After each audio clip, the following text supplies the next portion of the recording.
कानी कानी कहे गौरा सुनो सखी बहनिया है। कानी कानी कहे गौरा सुनो सखी बहनिया है।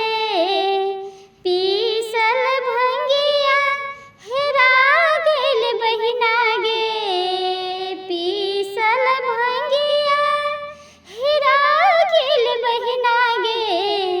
ताहिले भोला खिसिया गेल बहिना गे।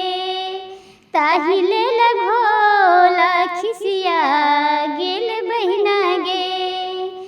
डमरू फेंके त्रिशूल फेंके।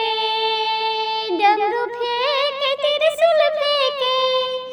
सौसे देहिया में भस्मा से होल पलके। सौसे देहिया में भस्म से होले पिललके गे।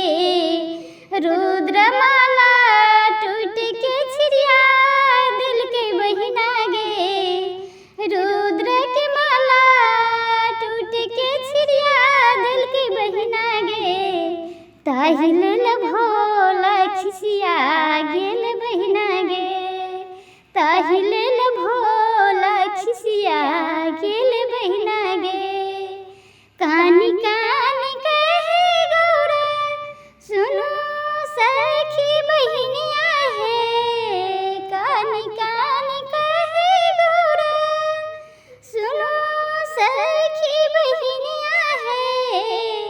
पीसल भंगिया हेरा गेल बहिना गे।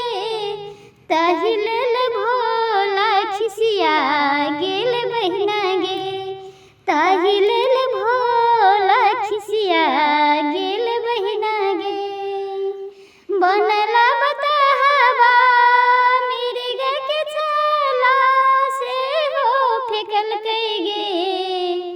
बनला बताहबा मिर्ग के छाला से हो फेंक दिल गे। भांग धतूरा के बारी से हो उजार दिल गे। भांग धतूरा के बारी से हो उजारल गे। गरदन के सांप फूफू कार काट बहिना गे। गरदन के सांप फूफू कार काट बहिना गे। ताहिले भोला खिसिया गेल बहिना गे। पीसल भंगिया हेरा गेल बहिना गे। ताहिले भोला खिसिया गेल दैया गे। बिकराल रूपापन बना लेल बहिना गे। बिकराल रूपापन बना लेल दैया गे। पथरा पहाड़ पर मसान साध बहिना गे। पथरा पहाड़ पर मसान साध बहिना गे।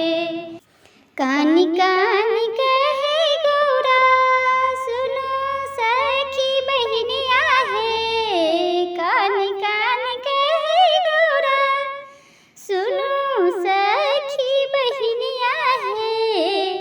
पीसल भंगिया हेरा गेल बहिना गे। पीसल भंगिया हेरा गेल बहिना गे। ताहिले भोला खिसिया गेल बहिना गे।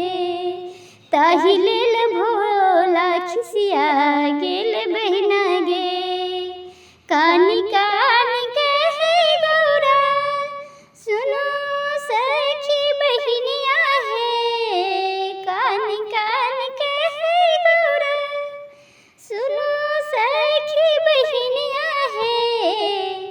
पीसल भंगिया हेरा गेल दैया गे। ताहिले भोला खिसिया गेल बहिना गे। ताहिले भोला खिसिया गेल बहिना गे। ताहिले भोला खिसिया गेल बहिना गे। ताहिले भोला खिसिया गेल बहिना।